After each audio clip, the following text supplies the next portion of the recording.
بھائیو،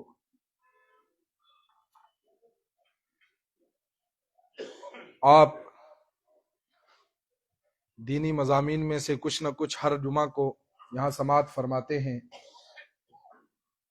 جمعہ کے دن جمعہ کی نماز سے قبل یہ مجلس اس لیے قائم کی جاتی ہے کہ دین کے احکامات میں سے ہمارے سامنے کچھ باتیں آ جائیں، اور ضروری نہیں کہ وہ ساری باتیں نئی ہی ہوں، ہو سکتا ہے ہمیں پہلے سے پتہ ہو اور کہنے والے سے سننے والوں کو زیادہ پتہ ہو، لیکن اس لیے کہا جاتا ہے، سنا جاتا ہے اور سنایا جاتا ہے کہ وہ ریوائز ہوتا رہے، مذاکرہ ہوتا رہے، ہمیں یاد رہے۔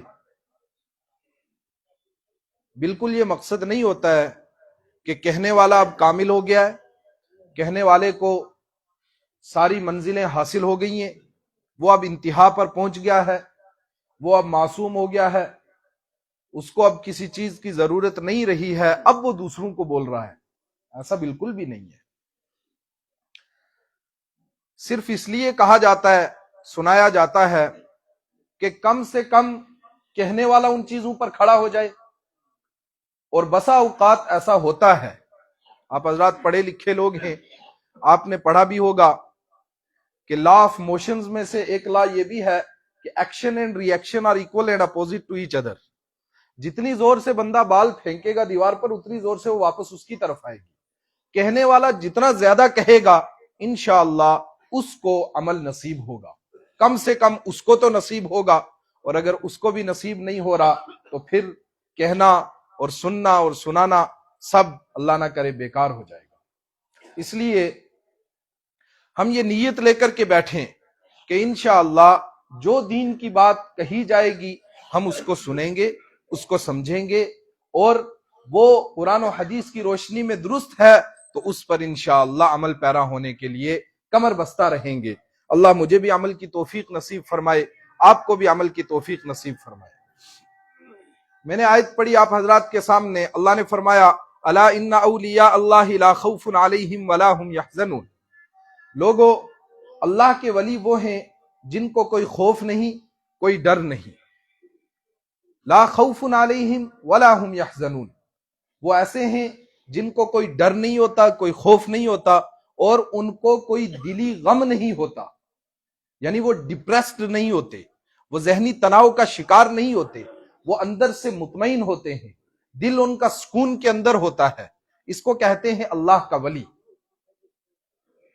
لیکن سوال پیدا ہوا کہ کیسے پتا چلے کون ہے اللہ کا ولی؟ کس کو کہیں گے ہم کہ یہ اللہ کا ولی ہے؟ یہ دلی سکون نصیب ہو جائے، اس کو کوئی ڈر نہ ہو، اس کو کوئی خوف نہ ہو سکتا ہے وہ باہر سے کہہ رہا ہوں میں کسی سے نہیں ڈرتا، میں بڑا ہمت والا ہوں، حوصلے والا ہوں، اندر سے بیچارہ ڈر رہا ہو، پریشانی ہو، اس کو غم ہو دل کے اندر بیٹھے ہوئے، اس کو ہمیں نظر آ رہا ہے وہ پریشانیوں میں گھرا ہوا ہے، طوفانوں کے اندر، مصیبتوں کے اندر وہ گھرا ہوا ہے، کبھی گھر کے اندر کوئی بیمار، کبھی باہر کوئی پریشانی، کبھی کسی طرح کی پریشانی۔ تو یہ تو پریشانیاں لگی ہوئی ہیں، پتہ کیسے چلے گا کہ کون ولی ہے اللہ کا؟ اللہ نے اس کا تعارف فرمایا الذین آمنوا وکانوا یتقون۔ اللہ کے ولی وہ ہوتے ہیں جو ایمان لے آئے، الذین آمنوا، جو ایمان لے آئے، اور دوسرے نمبر پر وکانوا یتقون، وہ متقی ہوں، وہ پرہیزگار ہوں۔ کس کو کہتے ہیں ایمان والا؟ اور ایک دوسرے مقام پر بھی اللہ رب العزت نے ولی کی تعریف کی، وہ میں عرض کروں پھر ایمان والا کس کو کہتے ہیں؟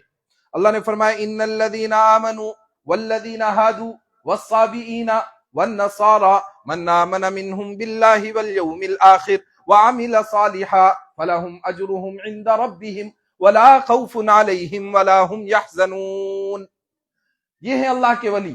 ان الذین آمنوا، وہ لوگ جو ایمان لے آئے، والذین ہادوا، وہ لوگ جو یہودی رہے، والنصارى، جو عیسائی رہے، والصابئین، اور کچھ اور ماننے والے رہے، کسی بھی مذہب سے ان کا تعلق ہوا، ان سب میں سے من آمن منہم باللہ والیوم الآخر وعمل صالحا، جو کوئی بھی اللہ کو مان لے، آمن باللہ، اللہ پر ایمان لے آئے، اور اس کے بعد آخرت کے دن کو مان لے، ججمنٹ کے دن کو مان لے، فیصلے کے دن کو مان لے کہ اس دن دنیا کے نظام کا، جو دنیا کے اندر ہم نے کیا اس کا فیصلہ ہونا ہے، اس کو مان لے۔ وَعَمِلَ صَالِحًا، اور پھر اس کے ساتھ اچھے کام بھی کرے، نیک کام بھی کرے۔ فَلَهُمْ أَجْرُهُمْ عِنْدَ رَبِّهِمْ، ان کے لیے ان کے رب کے پاس اجر ہے، بدلہ ہے، اور نتیجہ لا خوف علیہم ولا هم يحزنون، ان پر کوئی خوف نہیں، کوئی غم نہیں۔ پتہ یہ چلا، دونوں آیتوں کو ریلیٹ کریں، ملائیں۔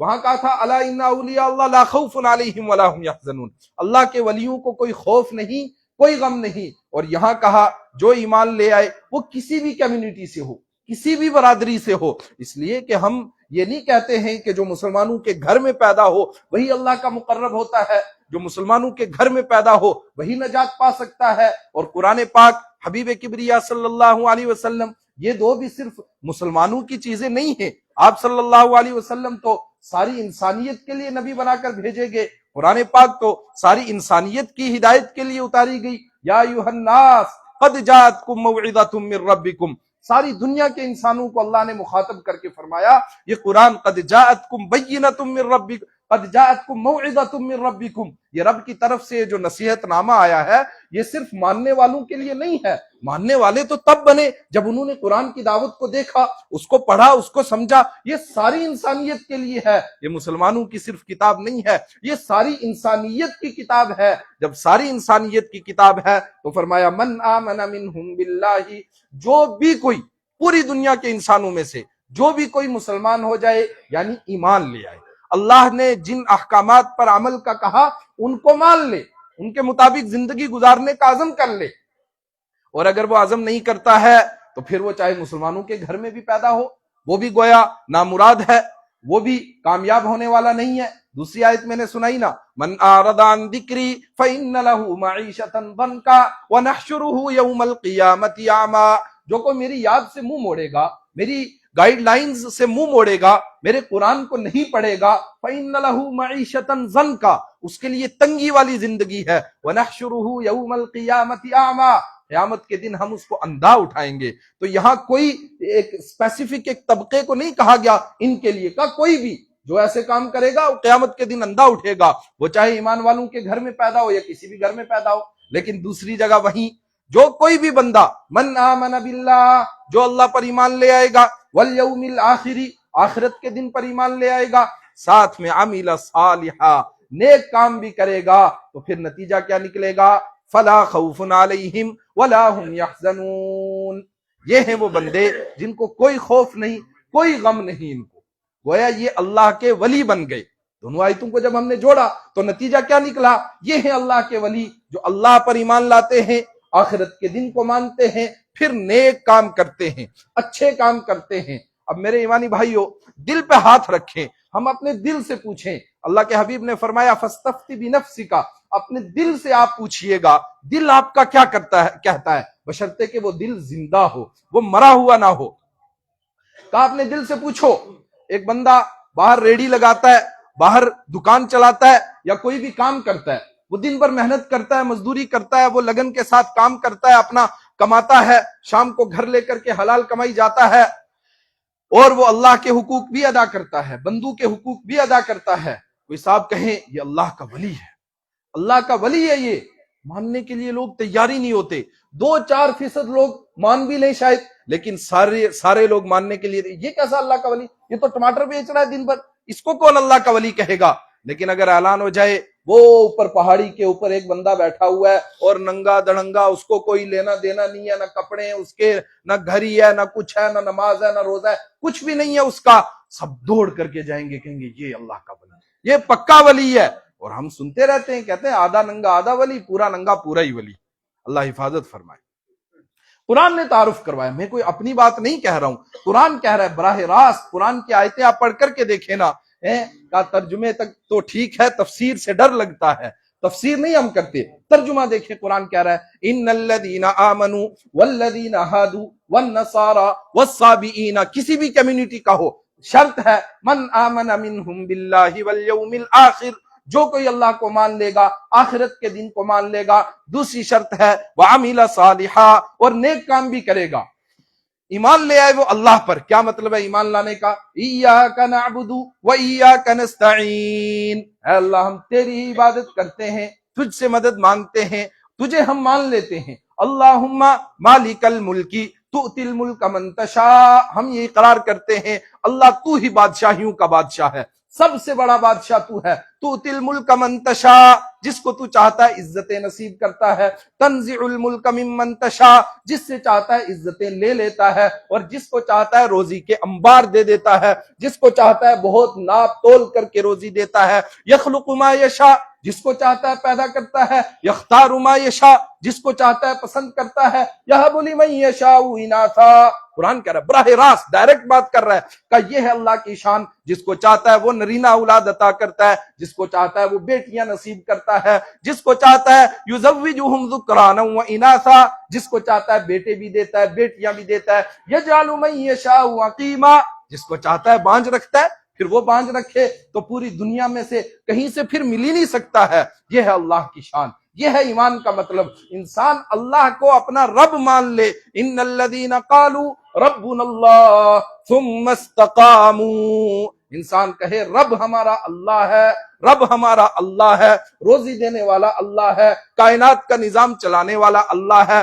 میری دکان مجھے روزی نہیں دیتی، میری ملازمت مجھے روزی نہیں دیتی. کتنے میرے جیسے ڈگری ہولڈرز ہیں، میرے ساتھ پاس آؤٹ ہوئے تھے، آج بیچارے در در کی ٹھوکریں کھا رہے ہیں. مجھے اللہ نے عزت والی روزی نصیب کر دی. یہ میرے اللہ کا کرم ہے میرے اوپر، یہ میرے اللہ کا فضل ہے. اگر محنت سے ملتی، اگر ڈگریوں سے ملتی تو کتنے بیچارے نکلے تھے، سب کو ملنی چاہیے تھی. مجھے ملی اس طرح کی، ان کو اور طرح سے ملی. تو نوکری کے ذریعے سے فرمایا نا، رزاق اصل اللہ ہے. دکان کے ذریعے سے روزی نہیں ملتی. دو بندوں نے اکٹھی دکان کھولی تھی، ایک کی چل گئی ایک کی نہیں چلی. پتہ چلا دکان روزی دینے والی نہیں ہے، روزی دینے والی ذات اللہ کی ہے. اور جب انسان کو یہ بھروسہ ہوتا ہے نا، رب کی ذات پر اعتماد ہوتا ہے، اپنی محنت پر اعتماد نہیں ہوتا ہے. اور اس کا مطلب یہ بھی کوئی نہ سمجھ لے کہ مولوی صاحب اپاہج بنا رہے ہیں، کہہ رہے ہیں بیڈ پر لیٹ جاؤ اور اللہ روزی دے گا. نہ، یہ دنیا دار الاسباب ہے، یہاں محنت کرنی ہے جتنی ہو سکے گی، لیکن رب کی ذات پر بھروسہ ہونا چاہیے. محنت کرو لیکن نتیجہ نکالنے والی ذات اللہ کی ہے، ہمارے ہاتھ میں کچھ نہیں ہے. وہ اینڈ میں رزلٹ اللہ دے گا، رزلٹ ہمارے ہاتھ میں نہیں ہے. جب انسان کو یہ اعتماد ہوگا، یہ یقین ہوگا، فائدہ کیا ہوگا؟ فرمایا پھر انسان ڈپریشن کا شکار نہیں ہوگا، پھر انسان ناکامی پر خودکشیاں نہیں کرے گا، پھر چھلانگیں نہیں مارے گا، پھر دریاؤں میں نہیں ڈوبے گا، پھر اطمینان رہے گا. یہ میرے رب نے نہیں لکھا تھا تو نہیں ملا، یہ نہیں تو کچھ اور صحیح، وہ نہیں تو کچھ اور صحیح. جب اللہ نے نہیں لکھا تھا تو میں کون ہوتا ہوں اس سے زبردستی کرنے والا؟ میرا کام تھا محنت کرنا. اللہ میرے اوپر حالات لا رہا ہے، اللہ مجھے آزما رہا ہے، اس کی مرضی ہے. وہ رب ہے، وہ مالک الملک ہے، وہ خالق کائنات ہے، وہ کر سکتا ہے. حسب الذین، لوگ سمجھتے ہیں یترکوا ان یقولوا آمنا وهم لا یفتنون. تم تو ایمان والے ہو، تم مسلمان ہو، تمہارا رب کی ذات پر بھروسہ ہونا چاہیے. اگر کوئی چیز 2 منٹ کے لیے نہیں ملی تو سمجھو یہ میرے رب کی آزمائش ہے. ان یقولوا آمنا وهم لا یفتنون، تمہارا رب تمہیں آزما رہا ہے، تمہیں چیک کر رہا ہے کتنے کھرے ہو اور کتنے کھوٹے ہو. آج میں نے ایک چیز نہیں دی ہے تو میرے در کو چھوڑ کر کہیں کسی اور در پہ تو نہیں جاتا ہے، کسی اور در کے سامنے جھکتا تو نہیں ہے، کسی اور در کے سامنے سر بسجود تو نہیں ہو جاتا ہے، کہیں اور اپنا ماتھا تو نہیں رگڑنے لگ جاتا ہے. فرمایا میں یہ چیک کر رہا ہوں. اور جب اللہ کی آزمائشیں ختم ہوتی ہیں پھر انسان سوچتا ہے کاش اور آئی ہوتی، اس لیے کہ اس کے بعد مقام اتنا اونچا ملتا ہے انسان کو، حیران ہو جاتا ہے انسان.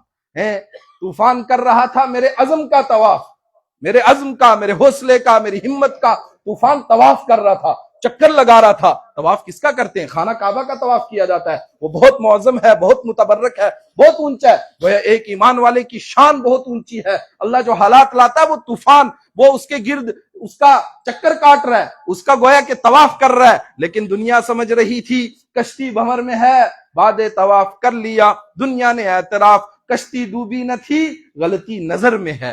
ہمیں لگ رہا تھا کہ یہ پریشانیوں میں ہے، یہ اپنے رب کو مانتا ہے، اس کے لیے نمازیں بھی پڑھتا ہے، سب کچھ کرتا ہے، پھر اس کو اتنی پریشانیاں کیوں ہیں؟ فرمایا پریشانیاں نہیں ہیں، یہ آزمائش ہے. اور اللہ نے فرمایا ما اصابکم من مصیبت فباذن اللہ، جو بھی کوئی پریشانی آتی ہے، آزمائش آتی ہے، وہ اللہ کے حکم سے آتی ہے.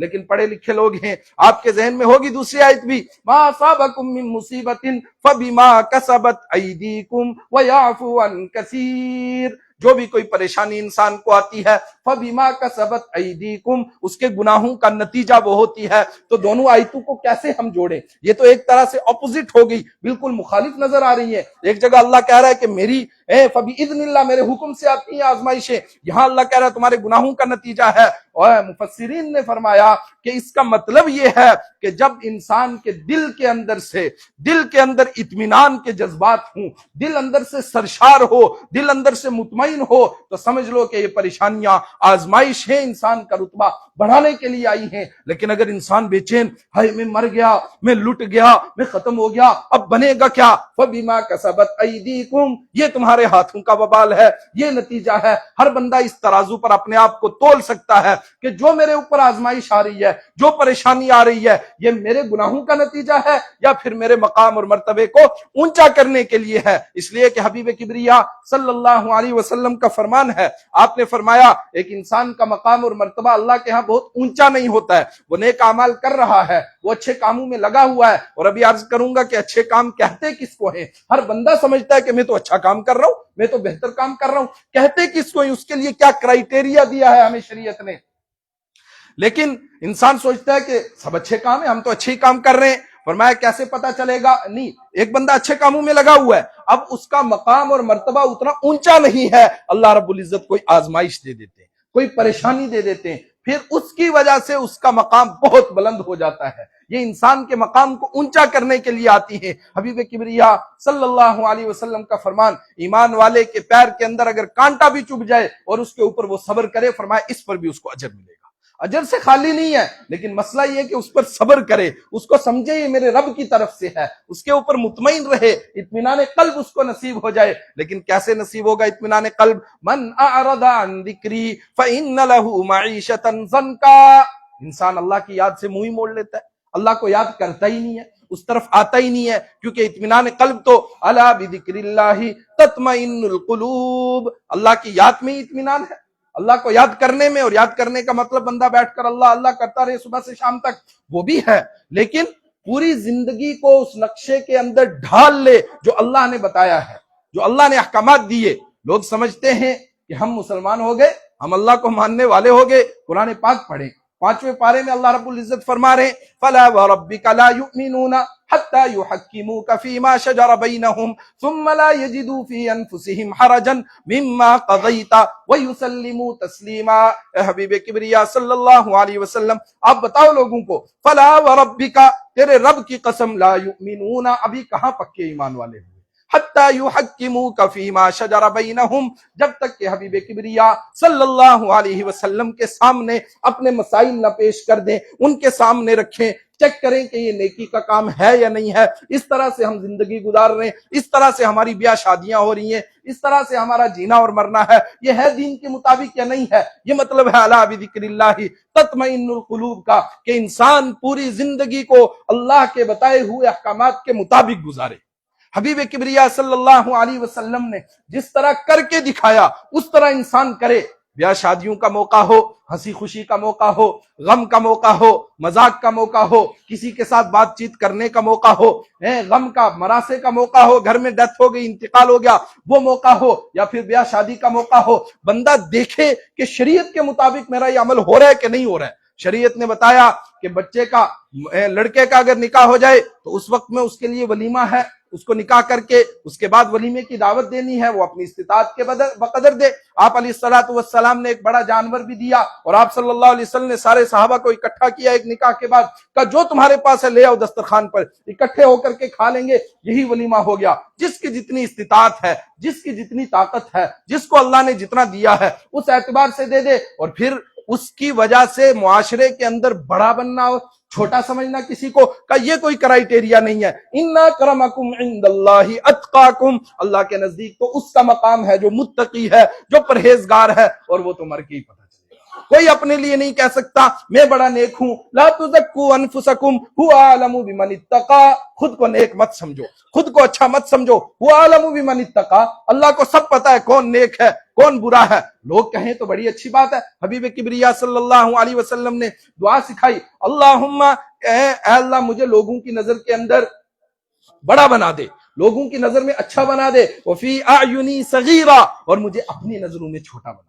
اپنی نظروں کے اندر میں چھوٹا ہی رہوں, میں کہیں خود میں متکبر نہ بن جاؤں, اکڑ کر کے نہ چلنے لگ جاؤں کہ میں بڑا ہوں. ہاں لوگ مجھے عزت دیں, یہ تیرا کرم ہے تیرا احسان ہے. تو فرمایا کرائیٹیریا تو یہ ہے, یہ تو تقوی کی بنیاد پر, اور وہ فیصلہ ہوگا مر کے. یہاں کسی کو کوئی پتہ نہیں کون نیک ہے اور کون بد ہے. کہ وہ جب مر کے ہوگا تو یہاں سارے کے سارے برابر ہیں. کسی نے شادی میں اتنا خرچ کیا اور کسی نے کچھ نہیں خرچ کیا, اس کی وجہ سے بڑے چھوٹے ہو جائیں. کہ یہ پیسے 4 دن کی زندگی, متاع الدنیا لہو ولعب وزینۃ وتفاخر بینکم وتکاثر فی الاموال والاولاد. کہ یہ تو کوئی فخر کرنے کی چیز نہیں ہے, یہ تو 4 دن کی چاندنی پھر اندھیری رات, عمر دراز مانگ کر لائے تھے 4 دن. اس 4 دن کے لیے, بلکہ قرآن کریم نے تو کہا 4 دن بھی نہیں, یا ایھا الذین آمنوا اتقوا اللہ ولتنظر نفس ما قدمت لغد.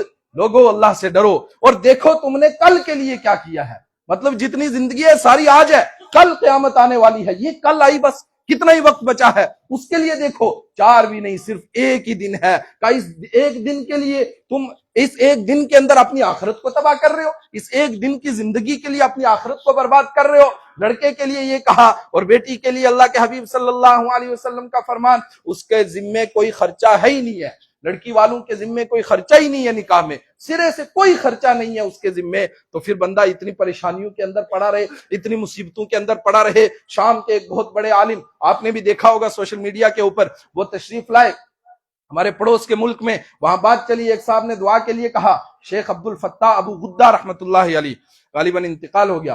وہ ان نے ایک صاحب نے آ کے دعا کے لیے کہا, حضرت میرے بچوں کی شادی کا مسئلہ ہے, آپ دعا فرما دیجئے گا. کہا بیٹے ہیں بیٹیاں؟ کہا بیٹیاں ہیں جی, مسئلہ بڑا ہے, آپ دعا کر دیجئے آسانی سے رشتہ ہو جائے. کہا رشتے نہیں مل رہے, لڑکے اچھے نہیں, کیا مسئلہ ہے؟ کہا نہیں رشتے ہو چکے ہیں, بس انتظار ہے کہ نکاح ہو جائے اور رخصتی ہو جائے. کہا لڑکیاں, اس میں کیا پریشانی کی بات ہے, بچیوں کا نکاح کرو اور رخصت کرو, اس میں تو کوئی دقت کی بات ہی نہیں ہے. لڑکی والوں کے ذمے تو کوئی خرچہ ہی نہیں ہے, 1 روپے کا خرچہ نہیں ہے. وہ کہنے لگے نہیں جی یہاں ایسا ہوتا ہے, جہیز دینا پڑتا ہے اور یہ اور وہ عالم حیران ہو گئے, سر پکڑ کے بیٹھ گئے, یہ جہیز کیا بلا ہے, اس کو وہ جانتے ہی نہیں ہے. اور بہت سے ہمارے ساتھی بہانہ بناتے ہیں, حبیب کبریا صلی اللہ علیہ وسلم نے بھی اپنی بیٹی کو جہیز دیا تھا. بہت سے حضرات نے اس کی یہ بھی تفسیر فرمائی کہ بالکل دیا تھا, اور جو بچی کو ضرورت ہو آپ دے سکتے ہیں, اس میں کوئی حرج کی بات نہیں ہے. لیکن اپنے اوپر برڈن ڈال لینا, اپنے اوپر بوجھ بنا لینا. اور ایک دوسری بات کہ جب معاشرے کے اندر ایک چیز ناسور ہو جائے, ایک چیز معاشرے کے لیے مصیبت بن جائے, پھر اس کو ترک کر دینا ہی افضل ہے. کیونکہ غریب کی بچی بیچاری سسکتی رہے گی, پریشان رہے گی. میرا باپ مجھے کچھ نہیں دے سکا, میری سہیلی کے باپ نے اس کو کتنا کچھ دیا. اور میں اس کا دوسرا مطلب آپ کو عرض کروں, علماء کے ترجمے تفسیر کے مطابق, علماء کی تحقیق کے مطابق فرمایا کہ حضرت علی رضی اللہ تعالیٰ عنہ آپ صلی اللہ علیہ وسلم کے پاس رہتے تھے, انہی کی کفالت میں تھے. تو اگر حضرت علی رضی اللہ تعالیٰ عنہ کا نکاح حضرت فاطمہ سے نہ ہوتا, اس کے باوجود بھی تو آپ صلی اللہ علیہ وسلم نے ان کو کچھ دینا تھا. تو وہ گویا حضرت فاطمہ کو جہیز نہیں دیا, وہ تو حضرت علی کو گھر میں رہنے کے لیے چیزیں فراہم کی ہیں. حضرت علی آپ کے بیٹے ہیں, آپ کے گھر میں رہتے ہیں, رشتے میں تو چچا زاد بھائی ہیں, لیکن بچپن سے آپ کے ساتھ رہیں. تو آپ صلی اللہ علیہ وسلم نے جب نکاح کیا, وہ الگ ہوئے تو ان کو چیزیں دی, ان کو رہنے کے لیے گھر کے اندر جو ضروریات تھی وہ مہیا کی. تو اگر کوئی کسی اور جگہ بھی نکاح ہوتا تو آپ نے تب بھی دینی تھی. اس کا ہرگز یہ مطلب نہیں ہو سکتا کہ آپ صلی اللہ علیہ وسلم نے بیٹی کو جہیز دیا تھا, لیکن 2 منٹ کے لیے مان بھی لیں کہ جہیز دیا, اپنے برڈن سے بڑھ کر کے نہیں دیا, اپنے اوپر بوجھ نہیں بنایا, جتنا اٹھا سکتے تھے اتنا دیا. میرے ایمانی بھائیوں, میں یہ بتانے کی کوشش کر رہا ہوں, اللہ کرے مجھے بھی سمجھ میں آ جائے, آپ کو بھی سمجھ میں آ جائے. ولیوں کے کوئی سینگ نہیں ہوتے, ولی کوئی ہواؤں پر نہیں اڑتے ہیں, ولی کوئی پانیوں میں نہیں رہتے ہیں, ولی جنگلوں میں نہیں رہتے ہیں. ان کا تو فرمایا اس کا معیار ہی یہ ہے کہ بندہ دین کے اوپر کھڑا ہو جائے, دین کے اوپر کھڑا ہو جائے. ناندیاں توندیاں ملے فقیری, ملے ڈڈا مچھیاں ہوں. اگر پانی میں کھڑے رہنے سے فقیری ملتی تو مینڈکوں کو ملنی چاہیے, پھر مچھلیوں کو ملنی چاہیے. اللہ کرے ہمیں بات سمجھ میں آ جائے. لیکن انسان ان چیزوں کو سیکھنے کی کوشش ہی نہیں کرتا ہے. ان چیزوں کی طرف آنے کے لیے تیار ہی نہیں ہے۔ بس ایک منٹ میں اپنی بات کو ختم کروں۔ ہم آج جس سسٹم کے اندر پھنسے ہوئے نا، اور میری مراد تعلیمی نظام ہے، باقی جتنے ان سے کوئی غرض نہیں، میں عرض نہیں کر رہا اور موقع بھی نہیں، تعلیمی نظام جس میں ہم جکڑے ہوئے ہیں، اس کے اندر سے رب کا تعارف نکال دیا گیا ہے۔ ہمیں نہیں پتا ہے ہمارا پیدا کرنے والا کون ہے، کوئی نہیں پڑھاتا ہے۔ آپ سب پڑھے لکھے لوگ ہیں، کبھی آپ نے آج تک کسی اسکول میں، کسی کالج میں، کسی یونیورسٹی کے نصاب میں جو اوپر سے طے ہو کر کے آتا ہے، اس میں کوئی خدا کے تعارف کے متعلق کچھ نہیں پڑھا؟ مرنے تک کیا ہوگا یہ ہم جانتے ہیں۔ ذالک مبلغہم من العلم لم یرد الا الحیات الدنیا، بس ہمیں پتا ہے مرنے تک یہ کرنا ہے، وہ کرنا ہے، اس طرح کمانا، اس طرح کمانا، بہت اچھی بات ہے، یہ کوئی برائی نہیں کر رہا میں اس کی، لیکن اس کے ساتھ ہمیں دین کا علم بھی تو ہونا چاہیے، اس کا نالج بھی ہونا چاہیے۔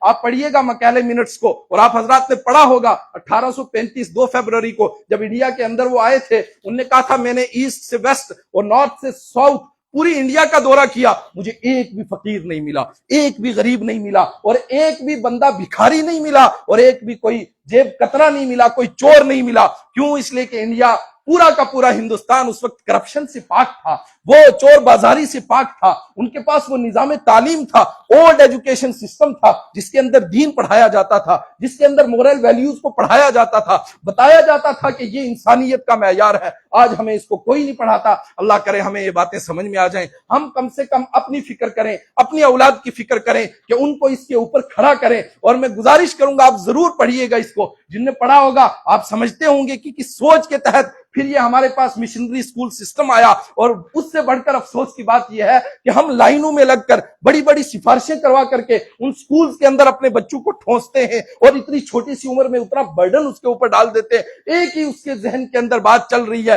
کمانا ہے، پڑھنا ہے، حاصل کرنا ہے۔ ذالک مبلغہم من العلم، قرآن نے گلہ کیا ہے، شکوہ کیا ہے کہ لوگوں تمہیں کیا ہو گیا، لم یرد الا الحیات الدنیا، تمہیں دنیا کے علاوہ کچھ چاہیے ہی نہیں، کچھ سمجھ ہی نہیں آتا ہے۔ ذالک مبلغہم من العلم، قرآن کہہ رہا ہے میں الٹریٹ لوگوں کی بات نہیں کر رہا، میں جاہل طبقے کی بات نہیں کر رہا، یہ پڑھا لکھا طبقہ ہے، کریم ہے معاشرے کی۔ ذالک مبلغہم من العلم، علم کی انتہا یہ بنی کہ ہم صرف پیسہ کمائیں۔ شاید کہ اتر جائے کسی دل میں میری بات۔ وما علینا الا البلاغ، وصلی اللہ علی النبی